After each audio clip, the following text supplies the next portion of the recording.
Hello everyone, welcome to text book super coaching. Part A का एक और important lecture मैं आपके लिए लेके आया हूँ। इससे पहले हमने कई सारे टॉपिक्स को कवर किया है, उसके साथ प्रीवियस क्वेश्चन भी सॉल्व किया है। तो आज का जो टॉपिक है वो स्पीड, टाइम एंड डिस्टेंस है। इससे पहले हमने क्लॉक टॉपिक कवर किया, probability, permutation and combination and number system, कई सारे टॉपिक्स को कवर किया। आज भी हम एक नए टॉपिक को कवर करेंगे। ये बहुत ही इंपॉर्टेंट टॉपिक है। अगर इससे देखेंगे कि प्रीवियस टेस्ट में काफ़ी सारे क्वेश्चंस पूछे गए हैं, तो हम सारे वो टॉपिक कवर कर रहे हैं जिससे ज़्यादा क्वेश्चन पूछे जाते हैं। तो पहले हम इसके बारे में कॉन्सेप्ट पढ़ेंगे, देन उसके प्रीवियस क्वेश्चंस को सॉल्व करेंगे। तो देखते हैं स्पीड, टाइम एंड डिस्टेंस के बारे में। तो ये बहुत ही इंपॉर्टेंट एक फार्मूला होता है, speed equal to distance upon time. सभी को पता होगा, ये बहुत ही बेसिक सा फार्मूला है। स्पीड इक्वल टू हमारा होता है डिस्टेंस अपॉन टाइम। तो अगर इसको देखेंगे तो यहाँ पे मैंने सबका अलग अलग फार्मूला लिखा है, इसलिए लिखा है इसी से जनरेट हो रहे हैं ये सारे फार्मूला। अगर डिस्टेंस इक्वल टू करेंगे तो इनका मल्टीप्लाई हो जाएगा और टाइम इनटू स्पीड हो जाएगा। अगर हमें टाइम का लिखना है तो टाइम यहाँ पे आ जाएगा, स्पीड यहाँ पे आ जाएगा, डिस्टेंस अपॉन स्पीड हो जाएगा। तो मैंने यहाँ पे इसलिए लिखा है, यहाँ पे आपको रिलेशन पता चल जाए। रिलेशन क्या है कि स्पीड और टाइम जो होते हैं वो इरप्रोपोर्शनल होते हैं, और स्पीड एंड डिस्टेंस जो होते हैं वो प्रोपोर्शनल होते हैं। इसका क्या मतलब हुआ कि अगर दो ऑब्जेक्ट हैं, दो ऑब्जेक्ट की स्पीड अगर इंक्रीज कर रही हैं, और वो रेशियो अगर दो ऑब्जेक्ट की स्पीड ए और बी रेशियो से इंक्रीज कर रही हैं, तो उनका टाइम कैसे डिस्ट्रीब्यूट होगा? तो वो करेगा बी रेशियो ए में, बी रेशियो ए में कम हो जाएगा उसका टाइम। ठीक है, तो ये इरप्रोपोर्शनल है, इसलिए मैंने यहाँ पे आपको बताया। तो distance equal to speed into time हो गया। अब जो इंपॉर्टेंट चीज़ आती है कन्वर्जन।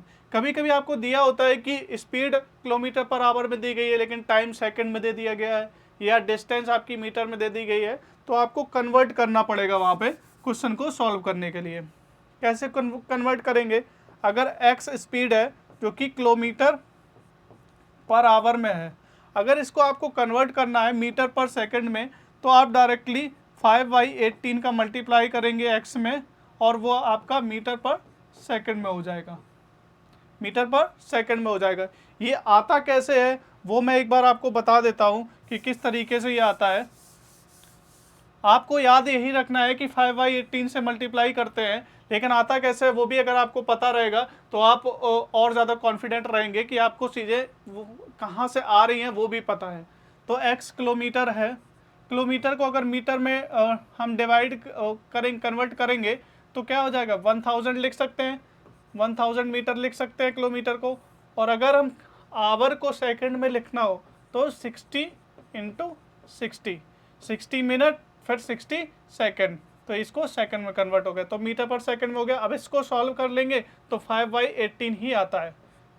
ये किया हमने, तो x इंटू 10/36 मीटर पर सेकंड, तो x इंटू 5/18, यही आ गया ना आपका मीटर पर सेकंड। तो हमें डायरेक्टली याद रखना है कि जब भी आपको किलोमीटर पर आवर को मीटर पर सेकंड में कन्वर्ट करना होगा तो आप 5/18 से मल्टीप्लाई कर देंगे।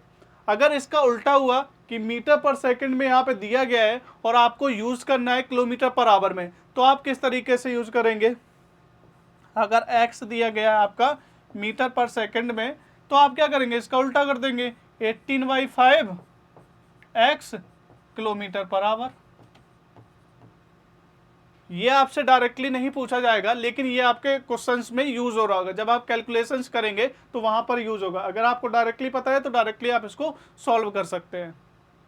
इस पे मैंने एक दो एग्जांपल्स भी रखे हुए हैं, जैसे 36 किलोमीटर पर आवर को मीटर पर सेकंड में अगर हमें कन्वर्ट करना है तो किस तरीके से कन्वर्ट करेंगे। तो 36 आपका दिया गया है, क्या बताया मैंने? 5/18 से मल्टीप्लाई कर देंगे, 18 टू ये आ जाएगा 10 मीटर पर सेकंड। ठीक है, 30 मीटर पर सेकंड को अगर किलोमीटर पर आवर में कन्वर्ट करना है हमें, तो किस तरीके से करेंगे? 30 इंटू 18/5, 5 6 तो 6 इंटू 18, 108 किलोमीटर पर आवर। इस तरीके से आपका हो जाएगा। ठीक है, आपको कन्वर्ट करना आ गया, फॉर्मूला आपको पता चल गया। नेक्स्ट देखते हैं एवरेज स्पीड। एवरेज स्पीड की इम्पोर्टेंस कब पड़ता है कि जब कोई जैसे मैंने यहाँ पे एक एग्जांपल दिया गया है, एक कार है ट्रैवल कर रही है कि पहले उसकी स्पीड कुछ थी, फिर आगे चल के स्पीड कुछ और हो गई, हमें कैलकुलेट करना है उसकी एवरेज स्पीड। तो किस तरीके से कैलकुलेट करेंगे? तो एवरेज स्पीड का जो फॉर्मूला होता है total distance upon total time. मतलब ए, अगर यहाँ से ये ए है, ये बी है, एक कार चले यहाँ से ए से सी तक उसने कुछ स्पीड थी, सी से बी तक कुछ स्पीड थी, तो हमें पता करना है कि ए से बी के बीच में क्या स्पीड थी, ए से बी टोटल क्या स्पीड थी। तो वहाँ पर हमारा कॉन्सेप्ट आएगा एवरेज स्पीड का। तो एवरेज स्पीड कैसे हम निकालेंगे? Total distance upon total time. ठीक है, अभी एग्जाम्पल को देखते हैं। एक कार है ट्रैवल कर रही है, डी डिस्टेंस उसने ट्रैवल करी है x किलोमीटर पर आवर से, फिर नेक्स्ट डी डिस्टेंस उसने कवर करी है y किलोमीटर पर आवर से, तो उसकी एवरेज स्पीड क्या होगी? ठीक है, देख लेते हैं। जैसे ही इसमें ही देख लेते हैं, इसको मिडिल में कर लें, ये मिडिल पॉइंट है, डी डिस्टेंस ही होगी, डी डिस्टेंस ही होगी। ये आपका ये डी डिस्टेंस कवर करने के लिए उसने क्या किया, x किलोमीटर पर आवर, और ये डी डिस्टेंस कवर करने के लिए जो उसकी स्पीड थी बाई किलोमीटर पर आवर थी। तो हमें क्या निकालना है कि total distance upon total time. तो टोटल डिस्टेंस आपकी क्या हो गई? 2d। एवरेज अगर स्पीड देखेंगे तो टोटल डिस्टेंस होगी 2d, d प्लस डी हो गया 2d। अब टाइम, यहाँ से यहाँ पहुँचने में मान लो t1 टाइम लगा, यहाँ से यहाँ पहुँचने में t2 टाइम लगा, क्योंकि टाइम अलग होगा ना। जब स्पीड हमारी अलग है तो वहाँ पहुँचने में उसको टाइम भी अलग लगेगा। तो इस पे मैंने लिख दिया t1 प्लस t2। t1 की वैल्यू अगर निकालेंगे हम, t1 की वैल्यू क्या होगी? ये तो एज इट इज रहेगा t1। अब यहाँ से यहाँ तक का देखते हैं t1 के लिए। तो टाइम इक्वल टू क्या होता है? Distance upon speed, distance upon speed. तो डिस्टेंस हमारी क्या है? d है, d लिख लिया। स्पीड हमारी x है, x लिख लिया। इसी तरीके से यहाँ से यहाँ तक y अपॉन डी आ जाएगा। अब इसको सॉल्व करेंगे हम, सॉरी, क्योंकि हमारा होता है डिस्टेंस अपॉन स्पीड होता है, तो डिस्टेंस तो d है, y आ गया। ठीक है, अब इसको अगर सॉल्व करेंगे तो d बाहर आ जाएगा, d बाहर आ गया, अंदर क्या बचा? 1/x plus 1/y। d से d कैंसिल हो गया, d से d कैंसिल हो गया। नीचे अगर सॉल्व करोगे क्या आ जाएगा? x plus Y upon X Y, X Y ऊपर आ जाएगा, तो इस तरीके से 2xy upon X plus Y. ये आपको याद भी रखना है। ये कब आपके यूज में आएगा? जब कोई भी कार या कोई भी ऑब्जेक्ट है वो दो इक्वल डिस्टेंस ट्रैवल कर रही है, दो इक्वल डिस्टेंस ट्रैवल कर रही है अलग अलग स्पीड से। स्पीड उसकी अलग अलग स्पीड कौन सी है? x किलोमीटर पर आवर और y किलोमीटर आवर। अगर सेम डिस्टेंस है, अगर सेम डिस्टेंस कवर कर रही है अलग अलग स्पीड से, तो उसकी एवरेज स्पीड क्या होगी? 2xy upon X plus Y. ठीक है, नेक्स्ट देखते हैं कि रिलेटिव स्पीड क्या होती है। और रिलेटिव स्पीड का आपका कॉन्सेप्ट देखा होगा, जब भी आप ट्रैवल करते हैं ट्रेन में या बस में, उसके साथ में कोई भी गाड़ी जा रही है, या जैसे आप ट्रेन में बैठे हुए हैं, साथ में कोई ट्रेन निकली, अगर सेम डायरेक्शन में दोनों ट्रेन चल रही हैं तो आपको लगता है कि वो ट्रेन बहुत धीमे चल रही है, या फिर कभी कभी अगर दोनों की स्पीड सेम होगी आपको लगेगा कि दोनों ट्रेन रुकी हुई हैं। ठीक है, तो ये रिलेटिव स्पीड आप देख रहे हैं, क्योंकि ट्रेन तो आपकी चल रही है, वो दूसरी वाली ट्रेन भी चल रही है, लेकिन दोनों की स्पीड सेम है। दोनों की अगर स्पीड सेम है तो क्या हो जाएगी? वो रिलेटिव स्पीड 0 हो जाएगी। जब भी कोई भी ऑब्जेक्ट एक ही डायरेक्शन में मूव कर रहा होता है तो स्पीड 1 माइनस स्पीड 2 करते हैं रिलेटिव स्पीड को निकालने के लिए। तभी तो 0, जब अगर दोनों ट्रेन की स्पीड सेम होगी, दोनों ट्रेन की स्पीड अगर सेम होगी तो वो रिलेटिव स्पीड 0 हो जाएगी, इसलिए हमें लगता है कि वो ट्रेन रुकी हुई है। और अगर आप देखेंगे कि एक ट्रेन इस साइड से जा रही है, एक ट्रेन इस साइड से जा रही है, जब क्रॉस करते हैं तो एकदम से बहुत तेजी से निकल जाते हैं, तो वो रिलेटिव स्पीड होती है, क्योंकि ऑपोजिट डायरेक्शन में है, तो रिलेटिव स्पीड उसकी क्या होगी? ऐड हो जाएगी। ऐड हो जाएगी तो वो उस तरीके से आपको लगता है बहुत तेज़ी से निकल गई है। तो रिलेटिव स्पीड का कॉन्सेप्ट आपको वहाँ पर देखने को मिलता है। ये सारे कॉन्सेप्ट हैं, आगे क्वेश्चंस में यूज हो रहे होंगे। और अब हम क्वेश्चन सॉल्व करते हैं। ये सारे आपके प्रीवियस ईयर के क्वेश्चंस हैं जो रिसेंट में आपके 3 से 4 साल में आए हुए क्वेश्चन हैं। उससे आपको पता लगेगा कि किस तरीके के क्वेश्चंस आते हैं, किस तरीके के क्वेश्चन को आपको प्रैक्टिस करनी है, और आपको जो शॉर्ट नोट्स बनाने हैं वो भी आपको किस तरीके से बनाने हैं। पहला क्वेश्चन देखते हैं। If a person travels x% faster than the normal, he reaches by minute earlier than the normal, what is the normal time of travel? ठीक है, पर्सन ट्रेवल x% फास्टर, तो स्पीड जो होगी उसकी x% फास्टर होगी। पहले हम मान लेते हैं कि जो नॉर्मल स्पीड थी, नॉर्मल स्पीड जो थी वो s थी, नॉर्मल टाइम जो था वो t था। ठीक है, अब हम देखते हैं कि अगर x% फास्टर हो जाती है तो x% जो फास्टर होगी, अगर हम s1 मानते हैं तो s1 प्लस x बाई 100 ये हो जाएगी s1, क्योंकि x% फास्ट हो रही है। तो जो s थी s से x% ज़्यादा हो गई। He reach by minute earlier, by minute earlier पहुंचेगा तो टाइम कितना हो जाएगा, पहले t टाइम था, अब उसको जो टाइम लग रहा होगा t माइनस बाई लगेगा, अब उसको t माइनस बाई टाइम लगेगा। ठीक है, what is the normal time of the travel. अब क्या है कि हमें ये एक चीज यहाँ पे खुद से समझनी पड़ेगी कि यहाँ पे बोला गया है कि ट्रैवल x% फास्ट हो गया और टाइम कम हो गया, लेकिन डिस्टेंस की बात नहीं करी गई। तो डिस्टेंस हमें यहाँ पे खुद से समझना पड़ेगा कि डिस्टेंस सेम रहेगी, क्योंकि जब कोई पर्सन ट्रैवल कर रहा है एक पॉइंट से दूसरे पॉइंट तक, तो वो वहां पर इसकी वैल्यू दी गई है, तो दोनों जगह क्या रहेगी, डिस्टेंस वो रहेगी, सेम रहेगी। तो डिस्टेंस का फॉर्मूला क्या होता है,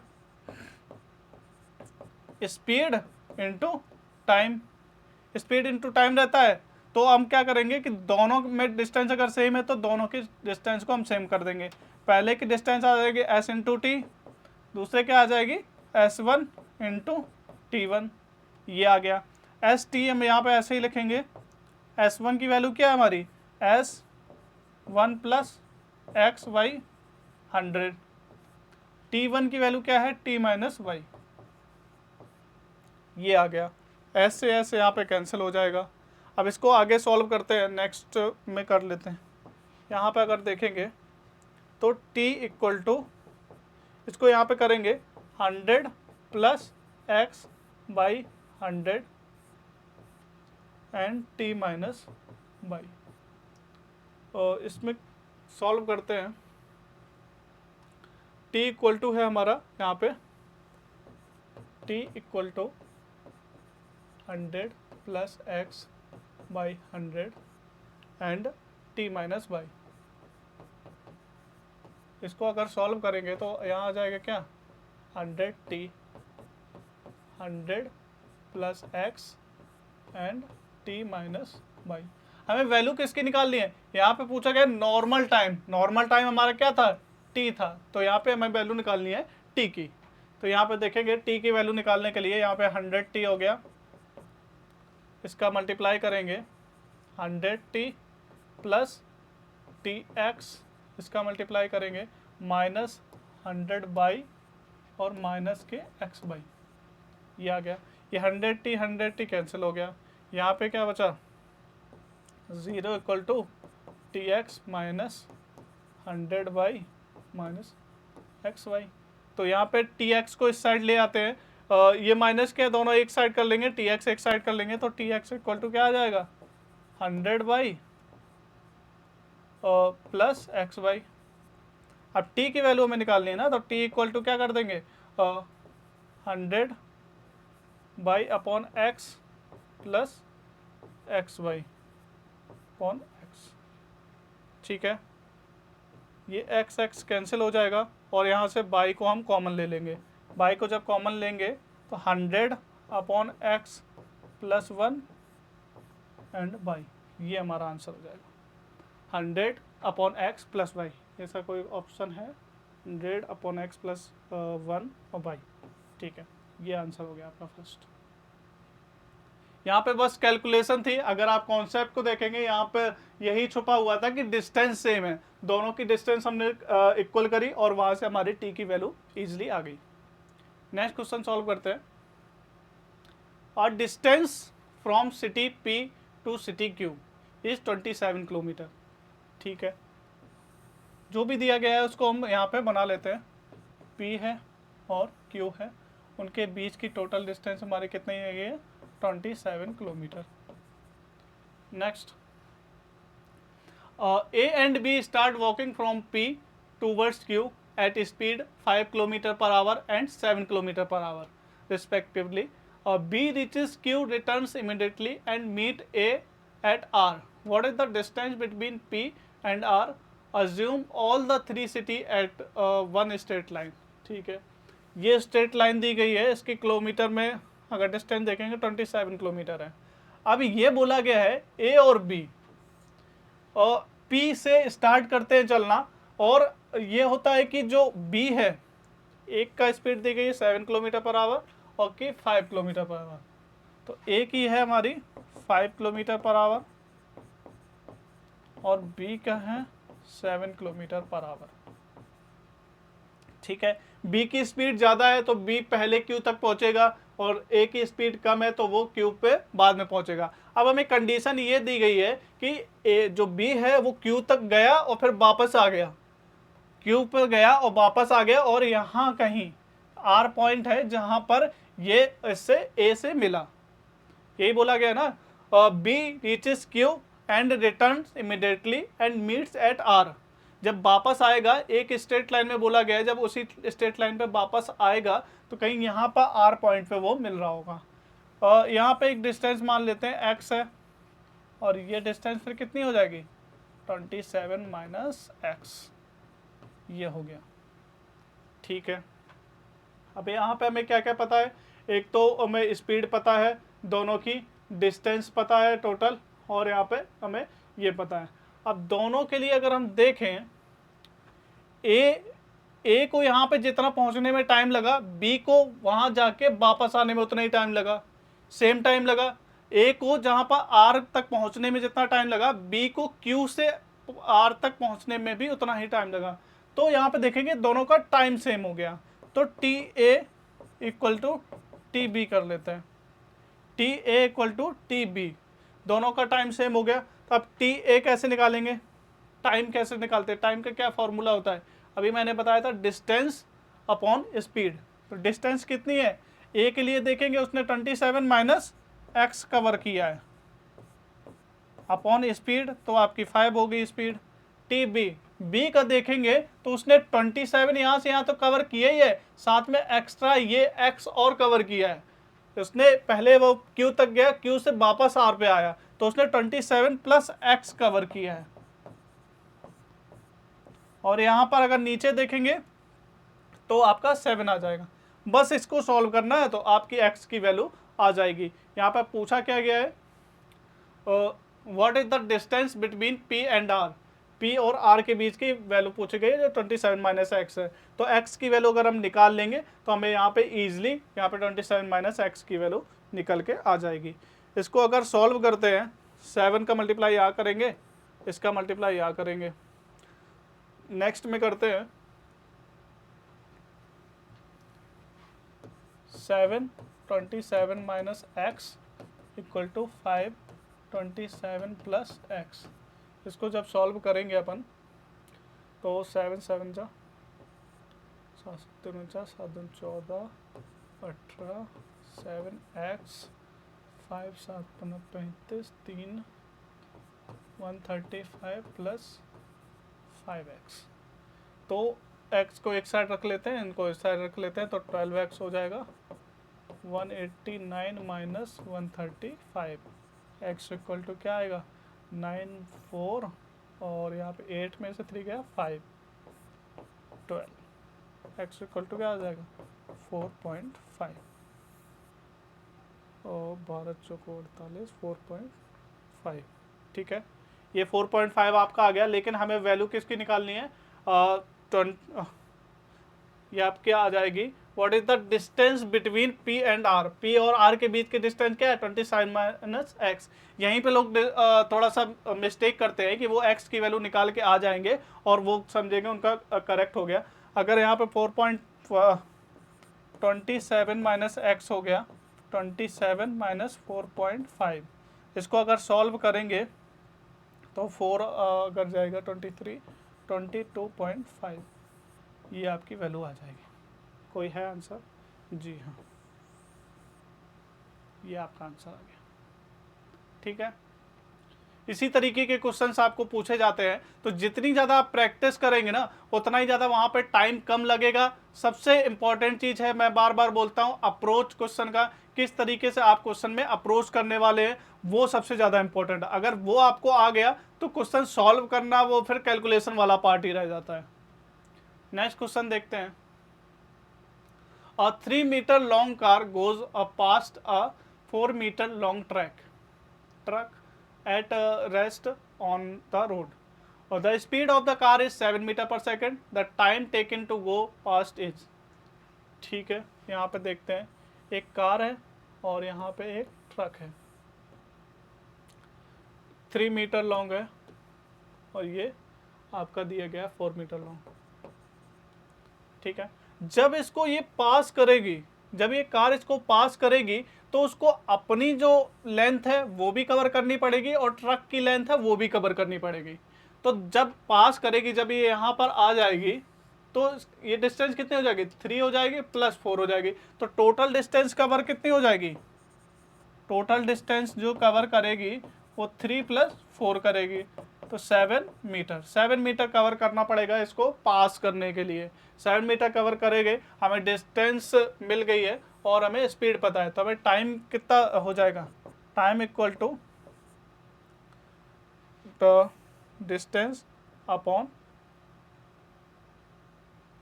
स्पीड, सॉरी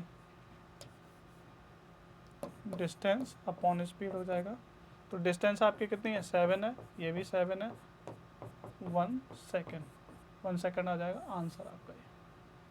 यहीं पे आपको इसी तरीके से लॉजिकली आपसे क्वेश्चन पूछा जाएगा कि अगर आपने 4 ले लिया कि आपको जस्ट ट्रक पास करना है, तो ट्रक पास करने के लिए आपको खुद की डिस्टेंस जो कार की डिस्टेंस है वो भी लेनी पड़ेगी, तो टोटल डिस्टेंस कवर कितना करेगा 4 प्लस 3 7 हो जाएगा, तो आपका 1 सेकेंड में ये कार ट्रक को पास कर देगी।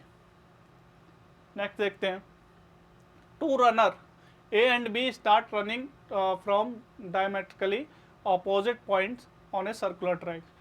एक सर्कुलर ट्रैक है,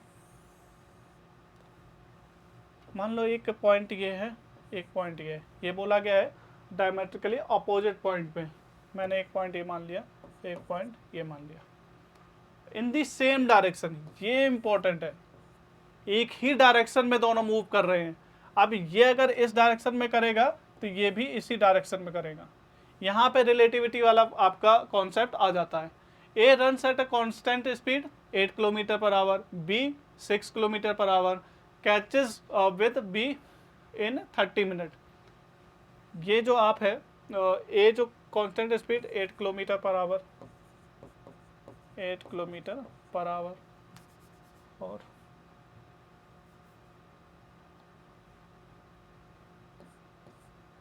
ये आपका है 6 kilometre per hour, at a constant speed 6 kilometre per our.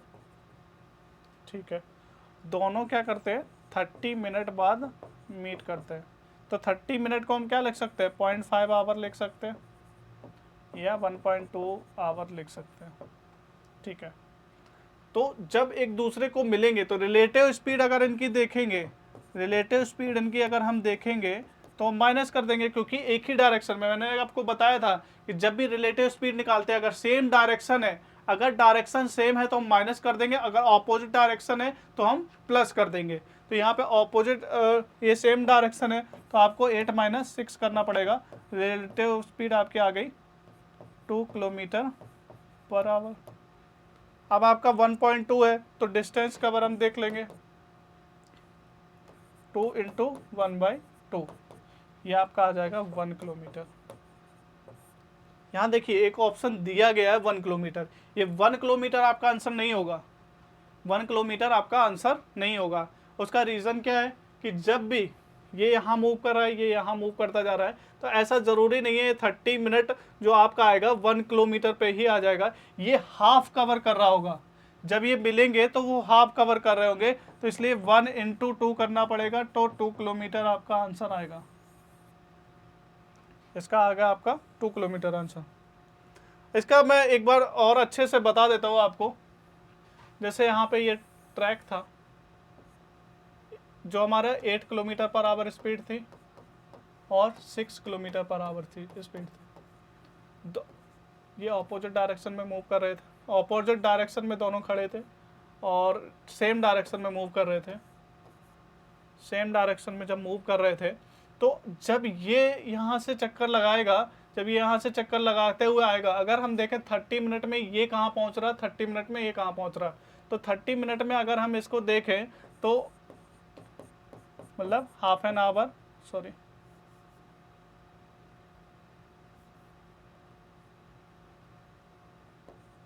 ये 30 मिनट में कितना 4 किलोमीटर कवर कर लेगा, ये 3 किलोमीटर कवर कर लेगा। ठीक है, 3 किलोमीटर कवर कर लेगा। मतलब ये अगर यहाँ से मूव कर रहा है, तो अगर यहाँ पे आएगा तो 2 किलोमीटर हो गया, तो यहाँ कहीं इसका 3 किलोमीटर होगा, फिर यहाँ पे जाके इसका 4 किलोमीटर होगा, ये 4 किलोमीटर कवर कर लेगा। ठीक है, अगर इसका देखें हम, तो ये कहीं यहाँ पे जाके 2 किलोमीटर कवर करेगा, सॉरी, यहाँ पे 2 किलोमीटर करेगा, यहाँ कहीं ये दोनों मीट कर रहे होंगे, इसका 4 किलोमीटर हो जाएगा और इसका 3 किलोमीटर हो जाएगा। तो इस तरीके से जहाँ पर ये जो ऑप्शन आ रहा था 1 किलोमीटर, 1 किलोमीटर यहाँ पे करेक्ट नहीं हो रहा होगा, इंटू 2 करेंगे क्योंकि हाफ ही कवर कर रहा होगा, तो यहाँ पे 2 किलोमीटर आपका आंसर हो जाएगा। An aircraft is approaching the airport from the line of sight distance। ठीक है, ये बोला गया है एक एयरक्राफ्ट है जो कि एयरपोर्ट पे अप्रोच कर रहा है, लाइन ऑफ साइट उसका किस तरीके से होगा,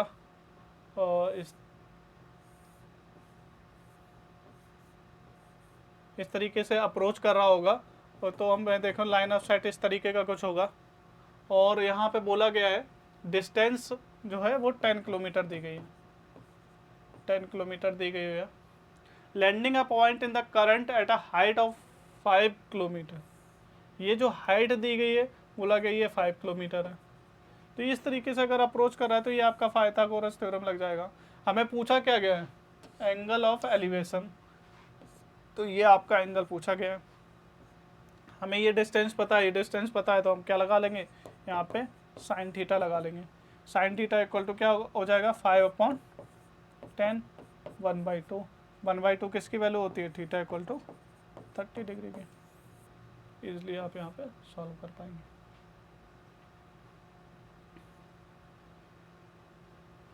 तो आपका आंसर आ गया 30 डिग्री। नेक्स्ट क्वेश्चन देखते हैं। ये क्वेश्चन बहुत ही अच्छा क्वेश्चन है जो कि आपका नवंबर 2022 में पूछा गया।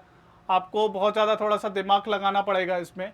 मैंने यहाँ पे डायग्राम भी दिया है, जिस तरीके का क्वेश्चन दिया गया है उसी तरीके से डायग्राम भी प्रोवाइड किया है। जैसे यहाँ पे देखेंगे 400 metre wide river flows at a 10 kilometre per hour. ठीक है, ये आपकी रिवर है जो कि 400 मीटर की वाइड है, और यहाँ पे जो फ्लो जो कर रहा है वो आपका 10 किलोमीटर पर आवर के हिसाब से। A man at a point A wants to cross the river in still water, he can row a boat maximum speed of 20 kilometre per hour, or point B is exactly at a point O of the other bank. If he wants to cross the river in the least possible time, then how far the B will be the land the other one। ठीक है, तो यहाँ पे अगर आप देखेंगे तो 10 kilometre per our आपका जो बहाव है उसका स्पीड दिया गया है, और अगर आप इस तरीके से मूव करते हैं, जो स्पीड एस बाई है, मतलब अब मैंने मान लिया कि एक तो इस डायरेक्शन में स्पीड हो गई, इसको पहले से हटा देता हूँ, ऑलरेडी बना हुआ है। तो अगर इस डायरेक्शन में जो होगी वो उसको मैं एस बाई मान ले रहा हूँ, वो आपको दिया गया 20 किलोमीटर पर आवर, और यहाँ पे दिया गया है वो एस एक्स मान लेता हूँ, वो 10 किलोमीटर पर आवर।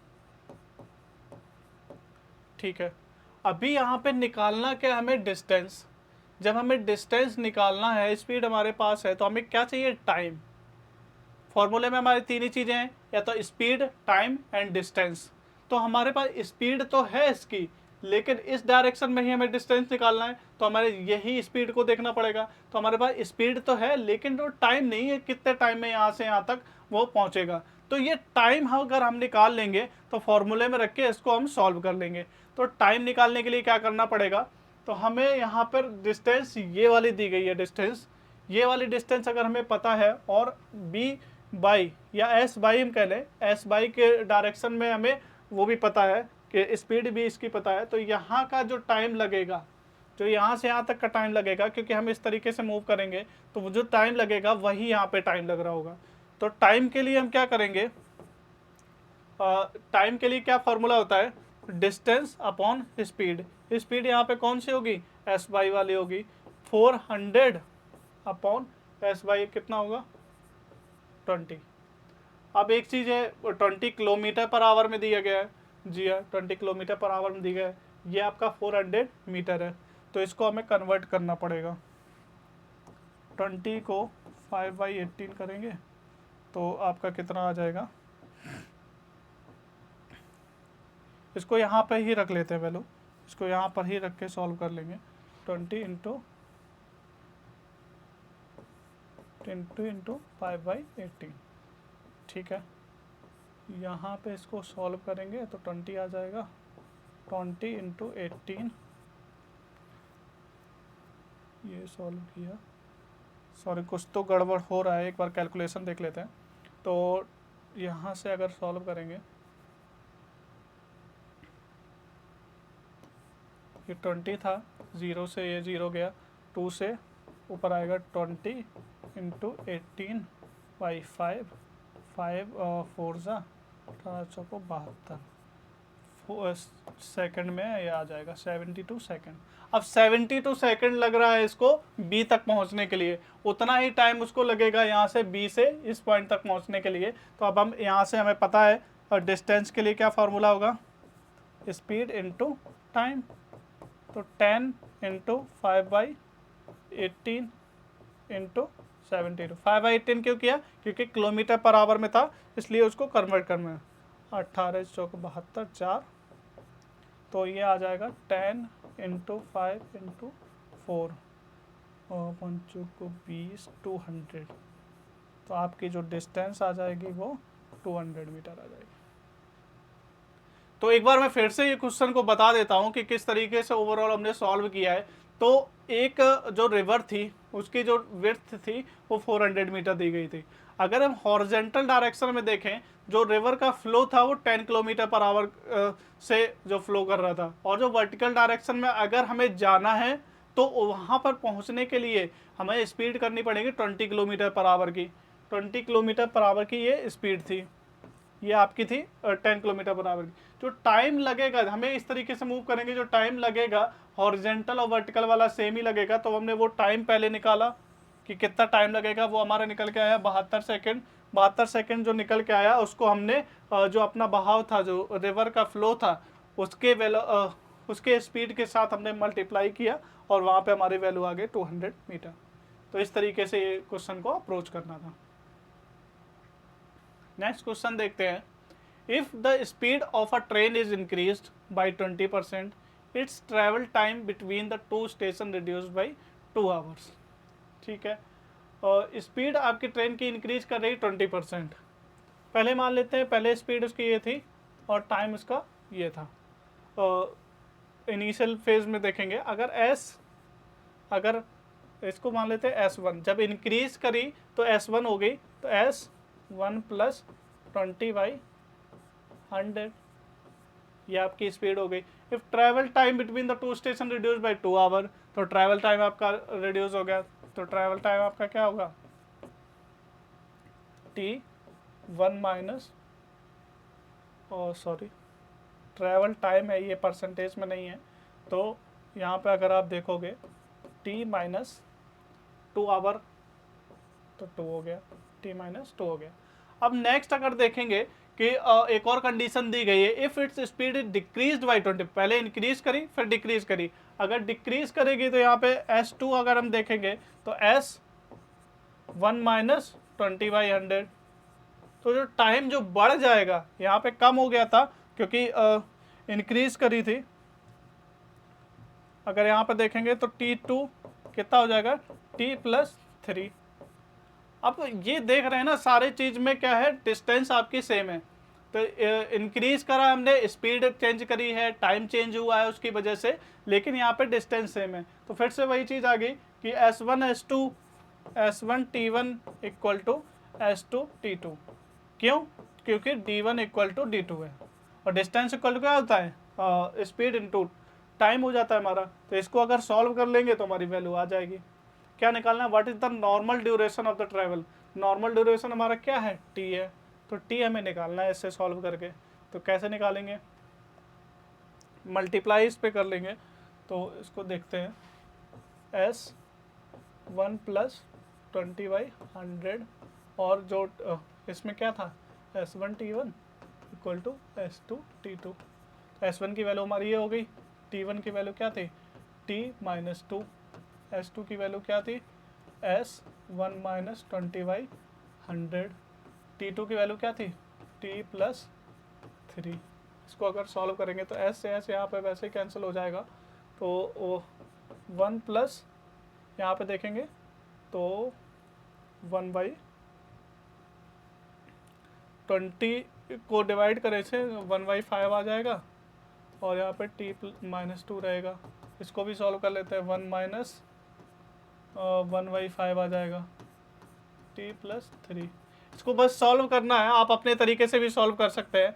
तो यहाँ पे ऊपर आ जाएगा 6/5 और इसको आ जाएगा t-2, यहाँ पे आ जाएगा 4/5 t+3।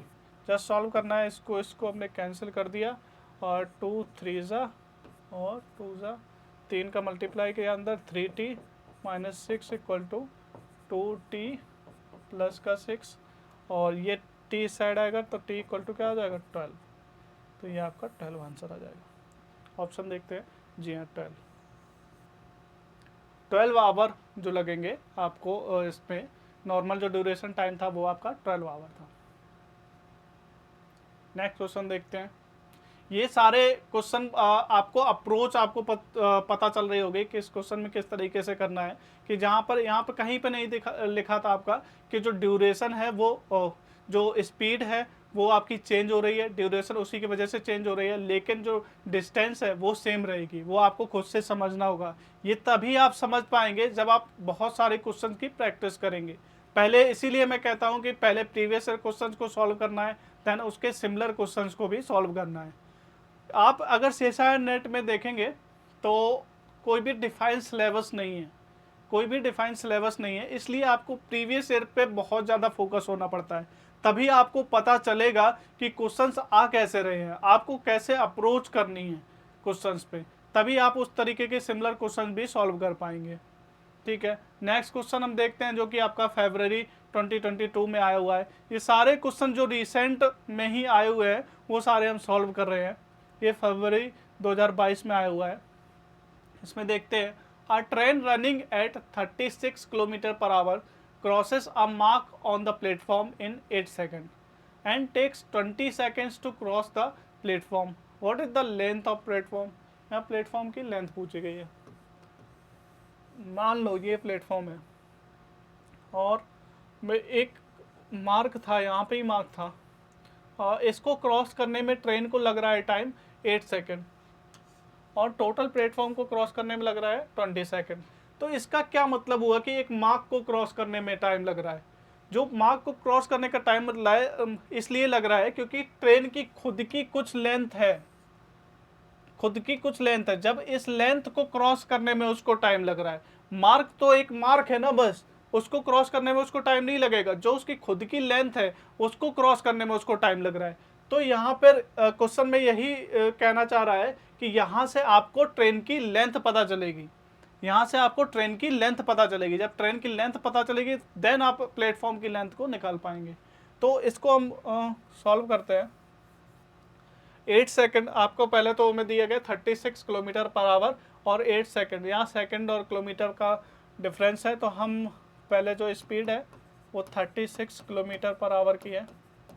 इसको मीटर पर सेकंड में हम कन्वर्ट कर लेते हैं।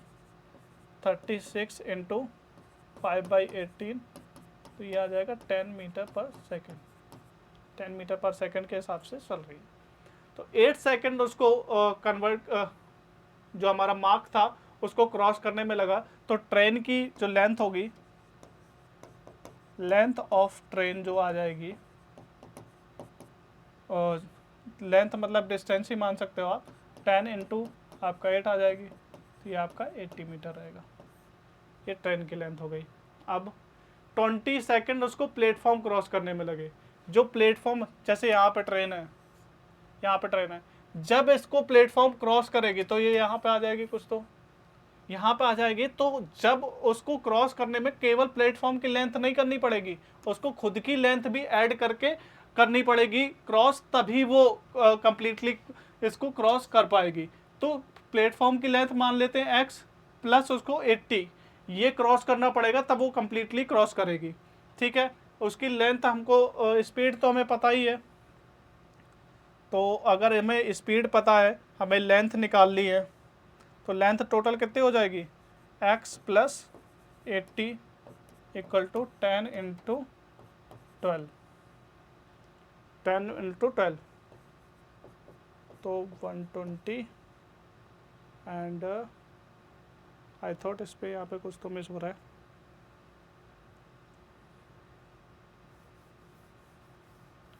यहाँ पे क्या बोला गया कि प्लेटफॉर्म को क्रॉस करने के लिए उसको 20 सेकंड्स का टाइम लग रहा है। तो 20 सेकंड का अगर हम देखें, x इक्वल टू क्या होगा, 80, सॉरी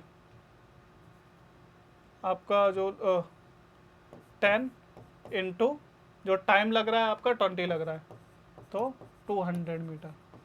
तो जो टोटल होगा वो 200 मीटर उसको कवर करना पड़ेगा उसको प्लेटफॉर्म को क्रॉस करने के लिए। लेकिन इसी 200 में अगर आप देखेंगे तो जो 80 मीटर है ये भी कवर है ना।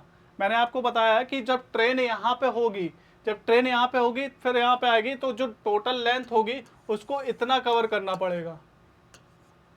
तो प्लेटफॉर्म को क्रॉस करने के लिए अगर उसको 200 मीटर कवर करना पड़ रहा है, तो प्लेटफॉर्म की लेंथ क्या हो जाएगी, 200 माइनस 80, 120 मीटर आपका आ जाएगा आंसर। 200 माइनस 80, 120 आंसर आ जाएगा।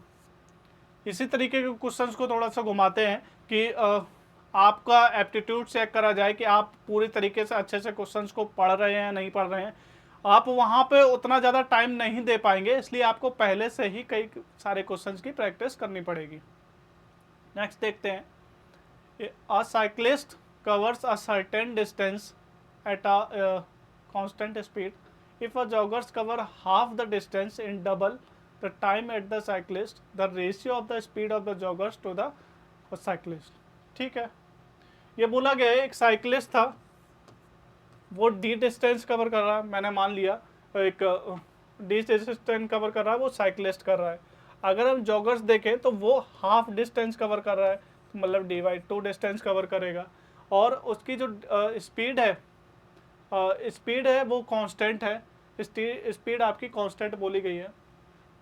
तो अगर हम देखें तो टाइम दोनों का सेम है, ये बोला गया कि सेम टाइम में एक अगर जो साइक्लिस्ट है वो डी कवर कर रहा है और ये आपका dy/2 कवर कर रहा है। ठीक है, if the cyclist cover joggers cover the half distance in double time, sorry इसमें टाइम भी इनका डबल हो गया है, तो टाइम भी यहाँ पे डबल हो गया। अगर जो जॉगर्स को जो टाइम लग रहा है वो t था, तो यहाँ पे 2t लग रहा है, और साइक्लिस्ट को जो टाइम लग रहा है वो t लग रहा है।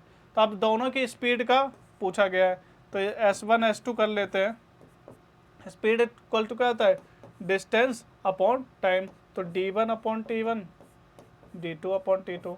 ऊपर क्या है हमारे, क्या बोला गया है, joggers to that of cyclist, तो ऊपर जॉगर्स वाला है, तो जॉगर्स की क्या क्या किया, d1 जो डिस्टेंस थी वो dy/2 थी उसकी, और t1 जो थी हमारी टाइम जो था वो डबल लग रहा था, उसको 2t लग रहा था, ठीक है। इसको क्या था, d और t, ये कैंसिल हो जाएगा, d से d, t से t, तो S1/S2 क्या आ जाएगा 1/4।